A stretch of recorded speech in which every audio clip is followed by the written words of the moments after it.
Hello, hello. Well, hello, everybody. Well, welcome everybody to another episode of the podcast. We're episode 6. Episode 6? Is Wow. is it 6 already? I think so. Man, time Wow, flies. time flies when you're just professional podcasts like this. Welcome everybody. I don't know how many people we have joining us on here. I think 13. Wow. All right, cool. Yeah, 15. Yeah, we're rock and roll. Awesome. So tonight we have a special guest with us, Khoa Dao. Khoa, thanks for joining us. Did I say your name right? Thank you, Am I sir. pronouncing it right? Yep, that's right. Cool. It's a really satisfying name to say, so I'm glad to hear that. Ken was telling me there like before the awards, and I was, I never really think about names until like right before, and that's probably something I should work on, just in case. But like that was one that Ken like sprung on me like last minute, and I thought for sure I might screw it up somehow, but I think I got it. I think we did okay. Yeah, when I told him pronounce it, he's gonna just say like quality, but just the first That's what he syllable. said.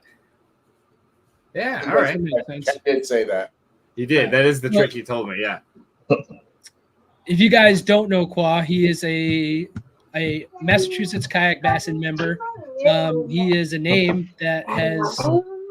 Nope, he's got his little. Say Say hi to the internet. dude. Did he have a moment? Go see mommy. Thank you.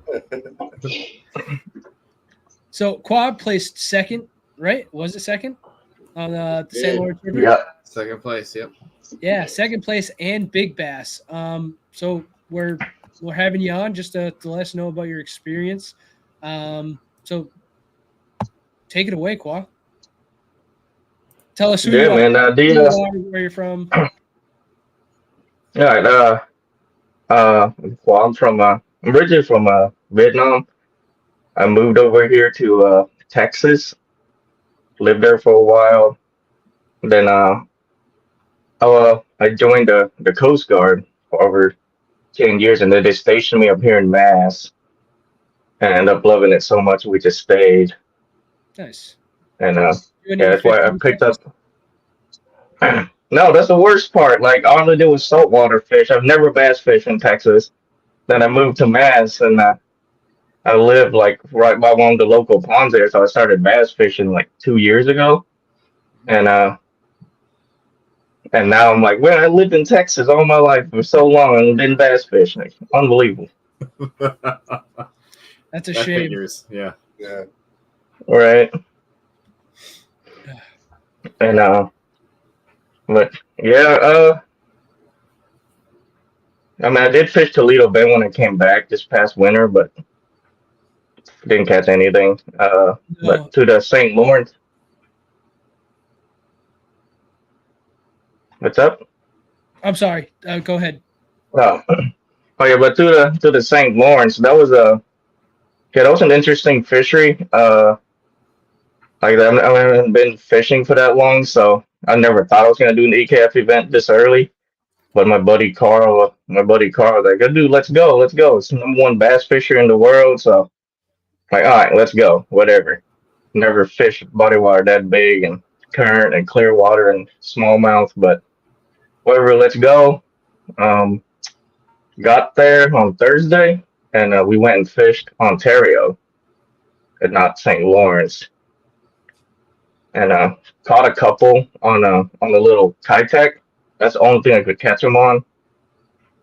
Couldn't catch them on a drop shot. Couldn't catch them on all the basic bait I would research. And let's throw a Kitech, and that was like the big detail I got for tournament day because I pre-fished out of Ogdensburg on Friday and did terrible. Caught two fish, like a 15 incher and a 16 incher. No idea what to do. Didn't know, never been there. So basically just made a gamble and went somewhere new. And Richard was going to go to a Brandy Brook. Right. Let's back up though. Like, so the whole beginning of the event, I woke up late, but like the night before that, my buddy Carl had to leave for a family emergency, and he had my tin tag for EKF with him. So luckily Ken was nice enough to meet me halfway to let me borrow his. So the next day I woke up like 40 minutes late. It wasn't like terrible, but I didn't launch until like 6. So I didn't have that 30-minute of runtime, but I was going to originally go to Brandy Brook, and I just drove past and I saw like 5 or 6 kayaks there on the water launching. So I just changed my mind last second. Let's go. Let's go to Wilson Point, Wilson Hill. And we got there. There was not a soul there at the ramp. I'm like, well, it's going to either be really good or really bad. So got in the water right at like 6:02, and I just fished right around the ramp for the first 2 hours. Caught nothing, no bites, didn't catch anything. For more about an hour, and then I moved out to right at the mouth of it were some big buoys. So I fished that, didn't catch anything either. So basically just put everything away and went junk fishing. And I just saw like a small little cove, like maybe 30 yards wide and like 20 yards deep. It wasn't very big at all. Went, and originally I started throwing a chatterbait in there. Couldn't get bit. And the wind died down, so I actually tied on it's actually a sponsored bait, the Reaction Tackle 3/16 ounce underspin, tungsten underspin, with a like a 3-inch Kitech, because that's the only thing I could catch them on Thursday. So pitched it out in the middle of the cove. It was like 11 foot of water, and I saw like a clump of grass. First cast in there, got smoked, set the hook. It's like a 19.5 incher. And got him on the board, but I lost the tether to my phone that morning. I could not find it. I still can't find it. So, you have to be extra careful with the phone. It was raining, it was wet. And the phone went in the water, tournament was over. Got to figure out how to get home. And got him on the board, turned around to grab my phone, and he jumped off. And I had the net, but somehow he missed the net and landed in the water. So, mad as hell. Mad as hell. But I just sat there for a minute, drank some energy drink, and gathered myself. Made exact same cast back into that grass clump, and pulled up an 18 right out of it. And basically told him, maybe we're on to something. Got him, and I didn't have any service to submit. I tried submitting it. It took like over an hour to submit that fish. So I just had the fish sitting in the back of the black pack and just kept cruising. And I fished around that cove a little bit more. I didn't catch anything. Saw the one similar cove right next to it, like 100 yards down. Went in there, exact same pattern. Picked it right in the center where there was a grass clump. Pulled out the lunker, that 18.75, I think. Mm-hmm. That lunker out of that. And pitched back in there again. They're coming in pairs. Caught the 16. And fished around that second cove. Didn't catch anything else. So this one, I pulled up like my mat, started looking around, see if I can find something similar. Couldn't really see anything, so I just put the trolling motor on high and just kept cruising to this bigger cove. Didn't catch anything in there. And then right around that other cove around there, I couldn't see it on the map, but it was in the exact same cove as the first two. Exact same pattern. Pitched right in the middle. Got smoked. Set the hook, and it was like a big old smallmouth. Jumped. And I swear this thing had like a double jump. It jumped again before it hit the freaking water. And spit the hook. At this point, I'm like, man, really? We've hooked 4 18-inch plus fish and got to put 2 on the board. So that's how this day is going to go. And we pitched back in there again, but it was a 12-incher. Got 4 fish at this point. And it was like maybe 10:30, 11. And fished around that same cove again. This one, it came in pair. right in the center of it with a grass clump and 11 foot of water. Couldn't get anything else to bite anywhere. Fish all the docks in those coves, fish everything, jerk baits, throw everything at them. Couldn't get bit. Just moved on till I could find something else. Couldn't really find anything similar. Uh, and then yeah, couldn't really find anything similar. And it was like 12:30 at this point. Got 4 fish,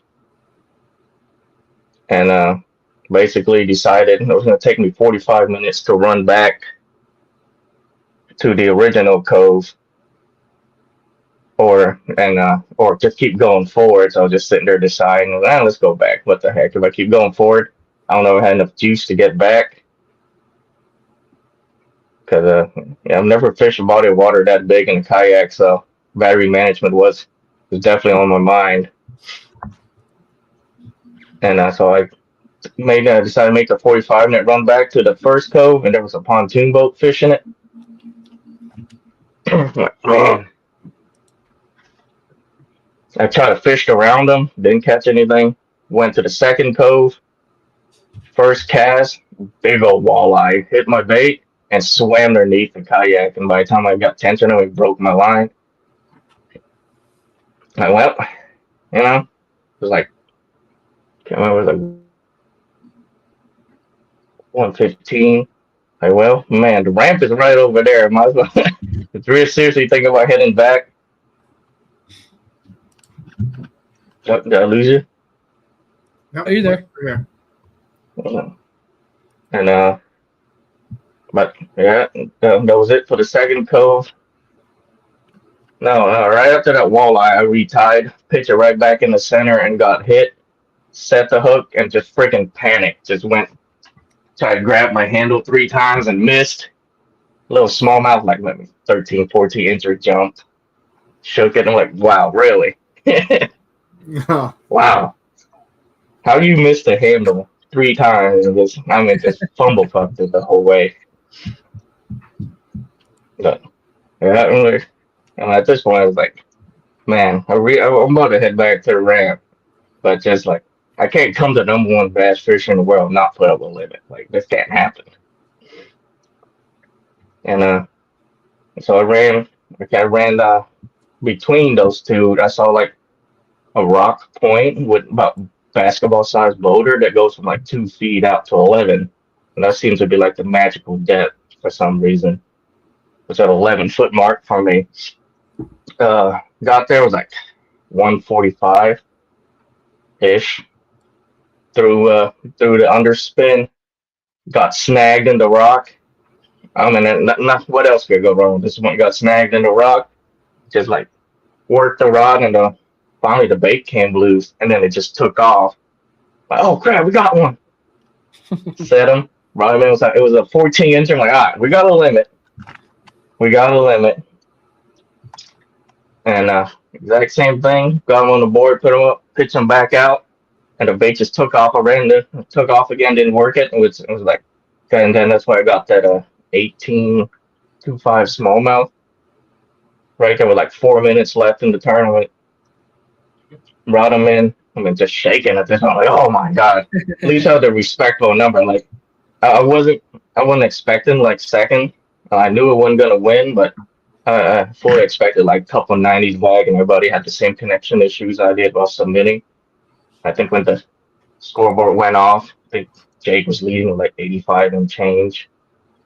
So I didn't expect to win, but 85. It's a respectable number. It's a PB for me. I've never put up like an 85-inch bag before.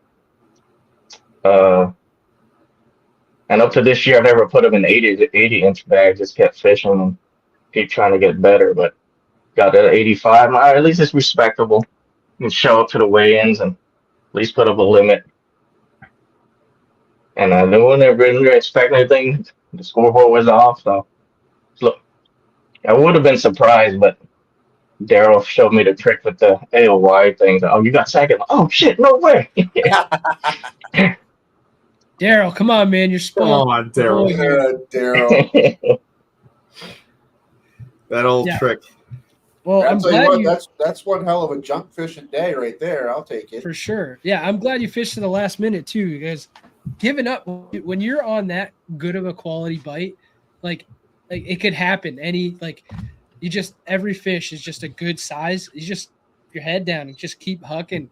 Like that fifth, you had those other fish that would have potentially helped you win it. And so the quality of fish was there, and I'm glad you kept fishing instead of getting discouraged and giving up. That's for sure. That's one of those days you think about a lot if you do. You know what I mean? Like if you packed it up, like you would think about that a lot. Probably, honestly, long enough drive home, you'd probably be thinking about it most of the way, right? Like, should I stick around? Because those fish, some of my favorite fish catches are just like what you described at the end there, where like I've had some where my lure is stuck and I don't think I ever free it. I think the bass is just seeing it dancing on like a stick or whatever and comes by and grabs it. I love that stuff. Those are some of my favorite catches, really. But Khoa, I have a question for you that I was thinking about as you were talking, describing some of your catches. Were you bad when you said a 45-minute run back? Were you fishing in current? And so is that what you were concerned about? Is getting back in the current? Yeah, so the coves were out the current, but they weren't very big coves, and I didn't want to like hug the coves basically to run. So, and I knew I just bought this brand new Canoe Unlimited, and I had to get it ready like 2 days before the tournament because my I had an old town before that cracked, and I was fishing a local tournament, and I almost sank because I took on so much water. So this is a whole thing leading up. There was a scramble to get this kayak together. It's first time splashing in it in Ontario, and I was like, it was just so basically I just didn't want to test anything really. Just I knew the current was mean because we launched out of Ogdensburg to pre-fished out on a Friday, and that current was really bad. I was getting 8 miles an hour heading down current, and I was getting 2 heading up on a 24-volt 80-pound thrust Taroba. Holy. Yeah, okay. Yeah, like the current was like absolutely ripping through the bridge, the Ogdenburg Bridge. Yeah. Yeah, it's a crazy place because it's like it's amazing how you don't have to go far for the current to like kind of calm down or find like safer places from it. And then like also be within like a couple of football fields to like 8 mile per hour current like that. It's just crazy, but it's such a cool place. I was really impressed to see you just kind of keep jumping up as we were doing the broadcast and watching the leaderboard. It was like, that was one of the cool parts of this event because we didn't have as many competitors in it. You really got to feel the days better than like, more than you would typically with like a larger leaderboard where you can feel like those upgrades, like where there's like that 13 on the board and then that's replaced with an 18. And you see it because like we'd be looking at, Ken and I have our computers in front of us. John has his open as well. Like we're looking at the leaderboard and you just see somebody disappear. Right. And it's like, well, where'd they go? And it's like that one upgrade, like there was like, at one point, I think you were in like the top 10, but there was that one fish that shot you way up. And it was just cool to see. It was cool to see like you can almost feel like the challenges of a tournament day, right? The kind of ebbs and flows of it. I thought it was a really cool thing. Yeah, it was. That was definitely an ebb and flow, just catching big ones and then losing them, and then it just went from being a really bad tournament to the last 4 minute being a fantastic tournament. Man, fishing has got a way about it. It's crazy, just a way about making I don't know. It's kind of like apologizing for the rest of the day, like, hey, sorry about that bad luck, we'll give it back. But then there's other times it piles on, so I don't know. Maybe I'm making a story in my head, but. It's always cool when it works out. It was a fun nail biter though, because we were doing the broadcast obviously, and we noticed they're like, Khoa's on some quality fish. If he just keeps putting them up, he's gonna end up somewhere good.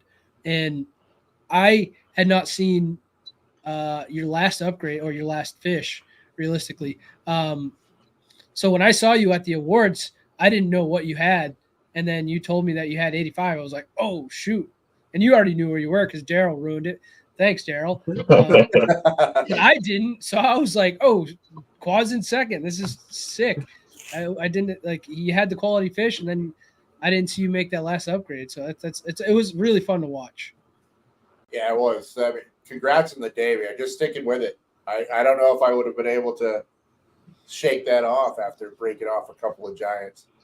So that's an awesome day. Yeah, yeah, it was good. Like, yeah, I've never like really fished a fisheries that big or that type of fishery at all, and like all my tournament experiences in Massachusetts were it's 200-300 acre ponds, and like you just not have enough fresh water, but I just knew like just kept going like there's plenty of water, it's still fresh. We're on a natural pattern for once, not just junk fishing, like we're actually on a natural pattern.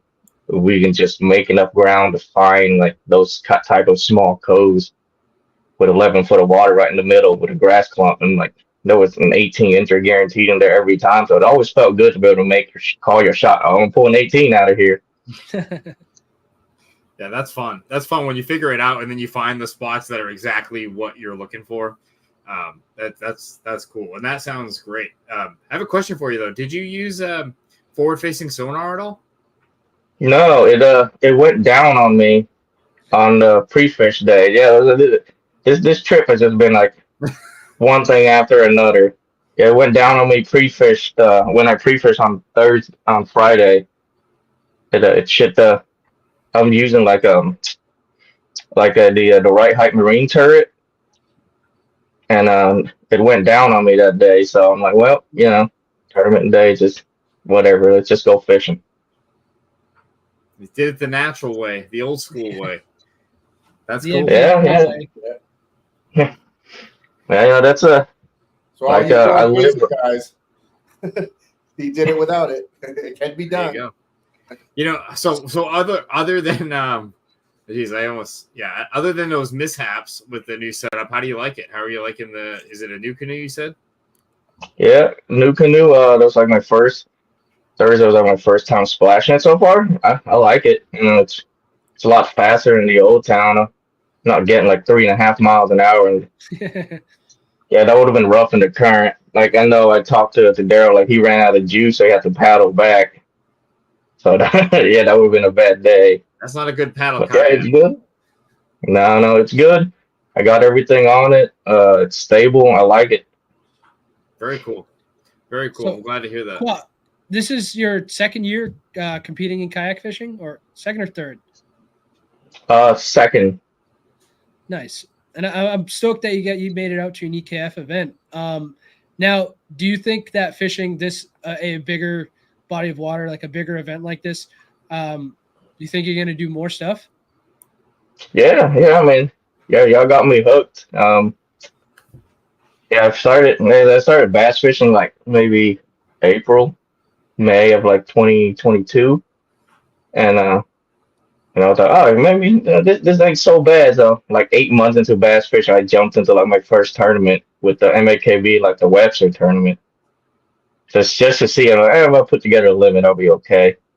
And yeah, it's just confidence. Like I followed EKF last year as I didn't think I was good enough or didn't have the skill sets yet to build up to go fish these bigger bodies of water. But yeah, my buddy convinced me to go. I'm like, well, let's see what happens. There you go. Yeah, and I'm stoked that Carl talked you into it. I'm bummed that he had to leave, and I hope everything was okay when he got back home. But dude, it's a door, right? You in this door that now you're gonna want to fish. Well, at least this is what happened for me. You jump headfirst in these, bigger national trails, and you fish these bigger bodies of water, and it's just such a blast because you may not always do so well, but you learn so much every time you go out. Because in Mass, we just have these little bodies of water, and it's not the same. But when you go to a bigger body of water that you're not familiar with, like a harder bottom, like upper reservoir type stuff down south, and like your dragon jigs and Carolina rigs, something that we could hardly do around here, you just pick up and you learn so much that relates to our little stuff, believe it or not. And it just makes you such a better angler. So I'm stoked. And I really do hope you start doing some of this bigger stuff because it has made me a better angler. And it's a lot of fun traveling and stuff like that. So I can't wait for your future. I'm excited. Yeah, I signed up for Kennebec, Hell so yeah. I'm trying to. So it's Kennebec's not fun. too far. Yeah, it's not too far. It's like a 3 hour drive. So I might try to make up there in the weekend and just pre-fish and then just show up tournament day and not have to get like a room or sleep in my truck or anything like that. Yeah, we did. We did like a really, and then we've shared this a bunch, but I was really impressed in just a short amount of time that we fished it last year. We could have easily. I mean, we didn't even make it that far down the river. We could have spent if we spent a day there. Oh man, that would have been fun. So it should be good. And to John's point, like it's really cool to get the experience of traveling, seeing these areas. I'm always amazed at like how so many of these fisheries that are like, you know, we read about, we watch videos about, and there's like nothing around them. You know, like this. I think St. Lawrence might be the best example. You know, you have like usually. I mean, we got Stewart, so we're good. We got everything we need. But you know, but for the most part, like there's like, you know, Amish in these farms, and it's like, to me, it's like in my head, I'm like, voted best fishery in the country. There's got to be like all of this lake fair, you know, whatever stuff, and it's just like a bunch of cornfields, and then boom, there's a river, you know, like just craziness. So, but it's cool to see that stuff, and tournaments really have been like the most amazing reason to fish all these places I never would have any otherwise, right? There'd always be an excuse, there'd always be something. So I'm really happy you made the jump in EKF. However you got persuaded to do it, doesn't matter. It's that you did it, and honestly, that's the way. That's the way you got to do it. Like you just got to dive in and try it out, and once people do, they usually get it. And hopefully the EKF experience was a good one for you. You know, I know obviously your success was good. The fishing ended up being good, but you know that stuff can happen in any of these events. You just got to get out there and try it. So Right. kudos to you for that. Thank you. And you just learn so much more too, just going to all these new places. Like I live, John knows about it. I live like a couple minutes from A1, and that's where I learned to bass fish. And the whole place is 6 foot and grass choked out. So it's definitely different. Like this year, putting in the work and learning how to actually make a cast outside of the bank or at a structure that I can see, and I just actually fishing contour. Though, just because I kept getting my butt handed to me, so I didn't want to keep losing. You had to learn. So how are you doing with the forward facing? So if this is your second year bass fishing, and you're on your second kayak, it sounds like you have a pretty nice setup. Sounds like some of the gear bug has bit you a little bit as well, in addition to the fishing. What do you think about the forward facing when it's working? Do you like it? Was it something that like was really challenging for you to adopt? Was it easy? What do you think about it?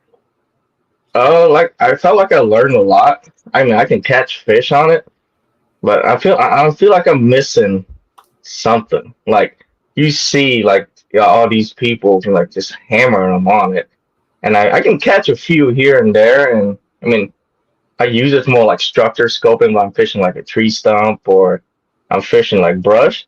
I can't run around and catch them on bait balls like you see on TV and all that. I can't do it. I can't get them to bite it.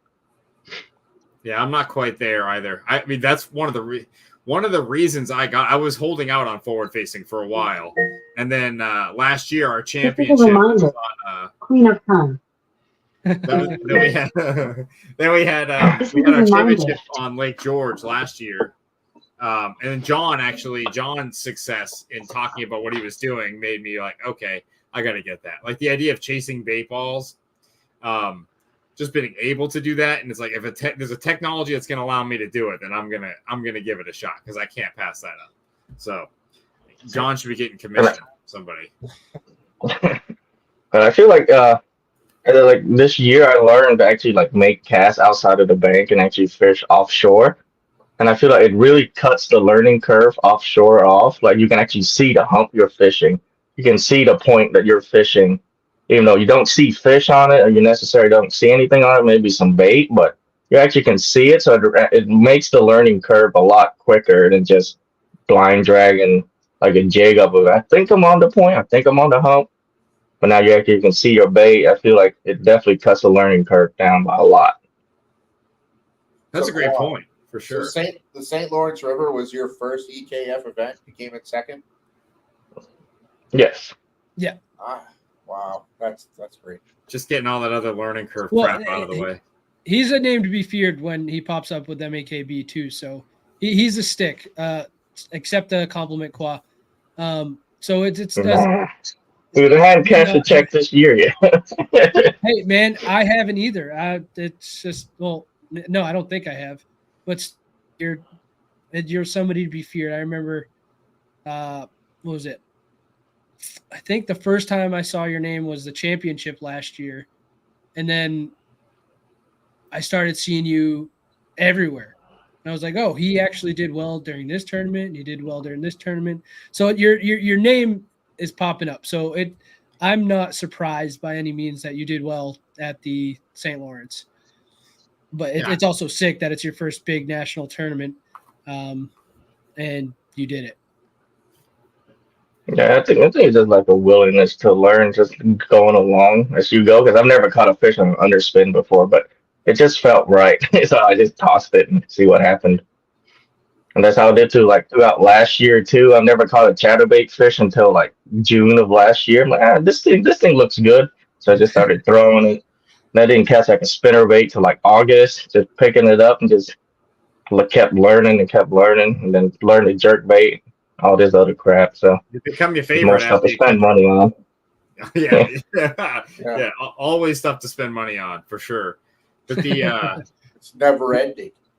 yeah, it never ends. And they'll come out, so you'll get an underspin that you'll like, and then somebody will come out with this new one that does, I don't know, something else. And oh yeah, but like it's always fun when you catch a fish on a new bait, and then that new bait becomes something that's, you get that instant confidence, right? Like chatterbait, I think, is one of them. I've heard a few people, I think, this year that are like, I don't know how you guys catch fish on a chatterbait. I've been using a chatterbait for so long, but it takes like one of those days of like, I'm not putting this down no matter what. Like I'm only bringing one rod with me and one chatterbait, and you got to have that first hookup, and then becomes your favorite. I think it's same with the spinner bait. I think about that throughout the years, but that's really cool. Like it's really cool to just go by instincts as well. Like sometimes I do think like technology can get in the way. Like what's supposed to be is like something that I find myself thinking in my head, but really it doesn't mean anything. It's like based on what, right? Like, so you got to react to what you see. And that was one of the things I was worried about with forward facing, to be honest, was that I would lose that sort of recognition of something on the shoreline or whatever that over the years I've learned to see, or learn to identify. Right. And so I thought forward facing would throw that off, but I'm finding it's just really not, like there's just days where it's like, I'm going to give this shallow bite a shot and just see how it works. And so I've actually found it's been pretty all right. But have you found that at all, Khoa, with some of this stuff, like with the baits you're trying out? Like I don't know. Do you find like you have to force yourself to stick with it to get it to work? Or do you have to, same with technology, I guess, like it's something you just have to, do you ever have those battles? Yeah, like I do it a lot now still. Like if I use something new, when I would go out and just practice it, I'll only bring the one rod and bring just that bait, and I'll leave everything else. Just force myself to use it. And yeah, like I did that this year with forward facing. I basically really didn't fish shallow all year because I'm like, I'm gonna put the time in. I want to learn this stuff because you see the results of all the tournaments with it and how dominant it is. So I just want to keep putting more time, and not do what I actually like to do and just shallow grass fish how I learned to bass fish. And so basically I just kept everything I try to do. I just kept learning, trying to force that forward facing sonar. So this tournament, not having it and using instincts felt so good. Like it felt really, really good that I'm not sitting there staring at a screen all day. Yeah, it feels the way it's supposed to be, right? Like I hate to say it, like because I'm not throwing shade at forward facing by any means, but it just feels a little more natural to kind of figure something out the old way, which is crazy to even say because it's like it's fishing, but but that's I totally get that. I think that's it's a little bit more of like a little bit more of a prideful thing, I would say. But anyway, no, I agree, Adam. I 100% agree with you. I'm stoked when I don't have to use forward facing sonar. I love forward facing. I love using it. I love watching fish eat my bait, but like there's just something primal that you feel when you're not looking at your screen, you're standing up and you're just fan casting in grass or whatever. Flipping a dog. flipping or punching, and you catch a big sack, you're like, you feel honestly more masculine. It's crazy. Yeah. Do a The little more bit you more cast, right? The more you Yeah. cast. Keep on Yeah, that's casting. right. get a pump Yeah. going, just a day's work. So Khoa, what is your number one? What's the bait you always go like? This is the one I use the most of. Man, that's like my favorite bait. Like most of it is a jig. Like I love throwing a jig. That's like one of the second or third bait I learned to throw. I just love the hook set. I love everything about it. But tournament wise, I've never. I think I put up like maybe 2 fish I've ever caught up a jig. Like so, I always end up going to something else on tournament day, like friggin' Senko or chatterbait or spinnerbait or jerkbait. You get the jig around docks. You flip docks a lot.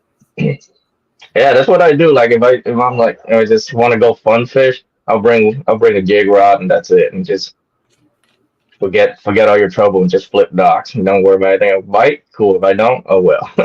It's got to be the most satisfying hook set. Like I don't even know if there's a debate on it, but when you I set don't think so. when you set the hook in a jig fish, like oh my gosh, I just want an underwater. I want an underwater shot of it because there's been times where I like, especially the unfortunate smaller fish that grab a jig, and they get the same hook set as everybody else. Like they gotta be soaring through the water, like.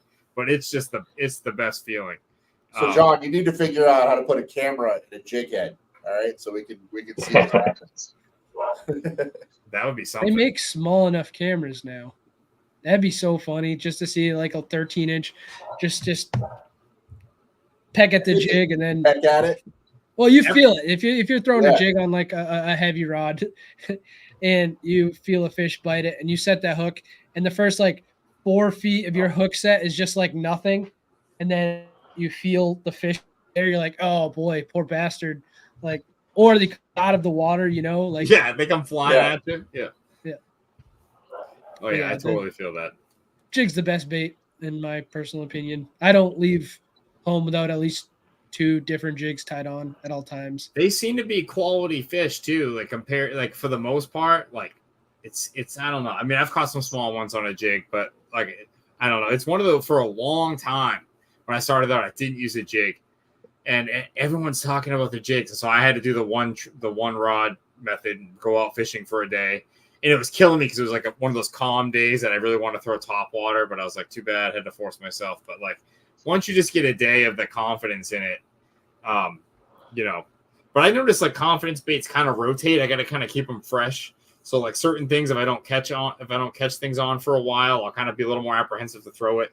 So I got to keep the rotation going a little bit. Otherwise, I can lose confidence in something. Like right now, spinner baits or something that like I don't think I've caught a fish on a spinner bait in probably a couple of years. So now I'm kind of like waning on my confidence with it. I noticed that a couple events ago. I think it was actually an MAKB event. I was throwing a spinner bait and I had no idea why. I was just kind of like, why? I think there's a time and place for everything. Yeah, for sure.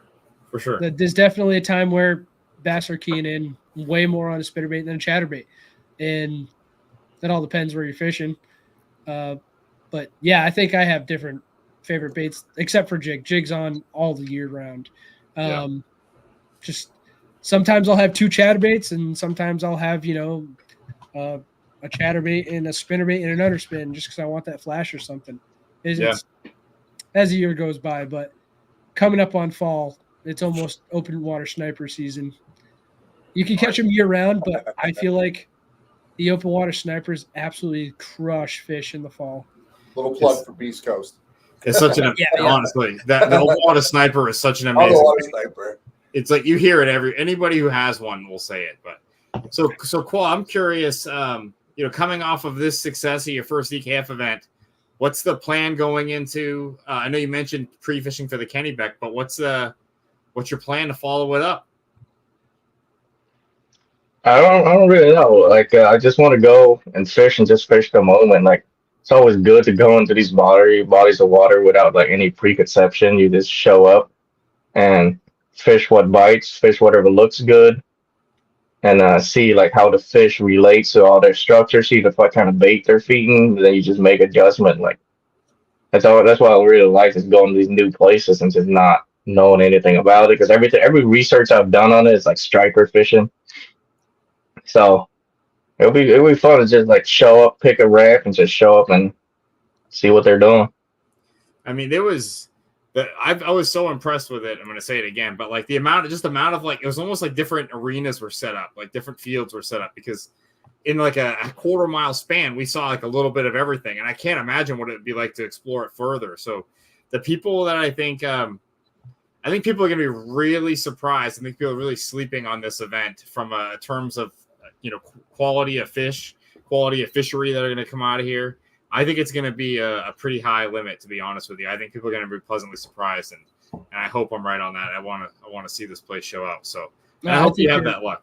I think you're pretty right. Sure where we have the boundaries. I think the striper fishing is way more south. Yeah, I just think with fishing in the Kennebec, you don't find a whole lot. You got to kind of there's a few people out there. I'll say I don't want to say any names, but there's a few people out there you can find that fish it regularly and they're having some good years, some good success this year for sure. So Khoa, you qualified for the championship. Any interest in that?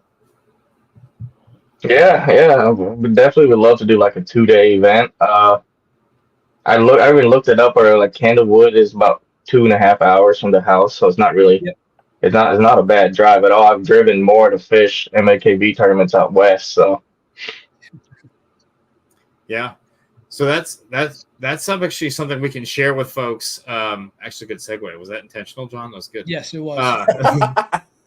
It's a good segue for so the championship. We've heard a lot of feedback from folks about challenges with that area and places to stay. So we kind of did some digging. Ken primarily did some digging around to find places, affordable places to stay for folks to compete and stuff. And he said we were able to find places in Danbury to the east, like sometimes a little bit over to New York, affordable places to stay. So if people are considering competing for the event, there's some affordable places to stay in that area. So we definitely encourage folks to do that. It's going to be a really cool event. Like it's a place I've never been before, so I'm looking forward to seeing it. And so we just want to share that update about the championship. Am I leaving anything else, guys? Anything out about that in particular? No, I think you're good. I think that housing is accessible. It's not these overpriced Airbnbs just around the lake. So if you are going, I would now just to look a little bit further off the water. Yeah, expand your search a little bit. Nothing crazy. It's all within a half hour. 45 minutes. Yeah. What was the other? Oh, be sure to sign up. What was the date? I'm getting this wrong. Watching this. Be sure to sign up for the Kennebec event to enter for your chance to win 3 Doomsday rods. I actually just got one myself, one of the 47 series. I used it today. I was super impressed by it. So these are great rods, guys. So be sure to get signed up for that. And to enter for your chance to win. It's 3 great rods. Like I'm a little jealous of that one because after today, I'd like a few more of those. Probably gonna have to order some. But a little plug. My all-time favorite jig rod so far is the 7.3 heavy J-Dam Doomsday rod. It's hands down my favorite jig rod I've ever used. It's got the perfect soft tip, and then it's like slightly parabolic in the tip, probably like a third of the way down, and then it's just all backbone, and it's my favorite jig rod.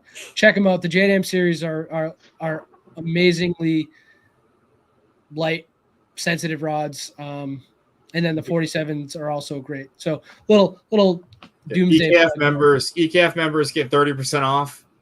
Be sure to check out the members only section of our website and get a code for that and order yourself one of those sweet rods. So Khoa, before we let you go here, is there anything you want to plug? Any sponsors, YouTube page, social media, anything like that? No, sir. No. Wow. Okay. Maybe one day. Gotta be. I feel like maybe one day. YouTube channel sounds pretty good to me. I'd like to see some of these fishing pages you have. Right. That's what everybody keeps telling me. Like, I don't really have like a social media presence. I don't post anything on Facebook for years. It's pretty much the only thing I have. But everybody keeps telling me, "Do we want to watch you fishing?" So maybe get a GoPro. Yeah, it's nice. It's nice to have footage of catching fish too. It's good proof for people that doubt, because fishermen don't have the most honest reputation when it comes to talking about a catch. So videos are pretty good proof too. So that works. All right. Well, thanks a lot. Right, like Claude. I wish I had Oh, sorry. Go so ahead. like the craziest. So like the craziest thing was like the St. Lawrence. I was crossing the river to go fish a flat doing three fish, and I was in 70 feet of water, and this freaking giant brown shadow just surfaced out of nowhere. And it's the biggest muskie I've ever seen. It's like 5 foot long muskie just out in 70 foot of water Jeez. doing nothing. What? That must have freaked you out. Yeah, I was on the phone with my buddy. I'm like, "What the crap is that?" Yeah, I mean it's a different planet. Anyway, awesome. Well, thanks a lot, Khoa. We appreciate you joining us tonight, and best of luck as you get ready for the Kennebec, and hopefully we'll hear from you again soon. All right, thank you guys for having me.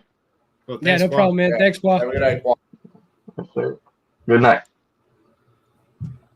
All right, we calling it or what? We have anything else? I think that is just about it.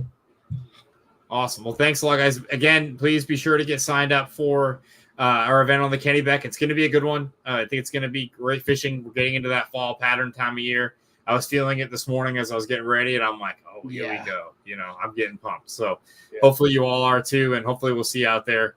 But thanks a lot for tuning in, watching, or listening, whichever. And we appreciate you. Thanks a lot. You guys got thanks. anything? And also just thanks everybody for watching. Thanks for Khoa coming on. I'm stoked to see, not such a household common name For popping sure. up and having him on here. So thanks, Khoa. And hopefully if one of you are watching or can do the same thing. Come, cash a check at an event so we can talk about it. 100%. You don't have to have all the fancy gadgets. Come on out. Yeah. Fish. If you're considering joining, and if you're wondering if you're good enough, I mean, you just heard it from Khoa himself. Like, it doesn't matter. Yeah, 2 years. he 2 years. basically fished on just instinct, just natural instinct, and any of us can do that. That's right. Cool. All right. Well, thanks a lot, everybody. Have a great week. We'll Happy Labor Day. Happy Labor Day. Yes. Short week. Amen. Right. All right. Bye-bye. Thanks, everybody.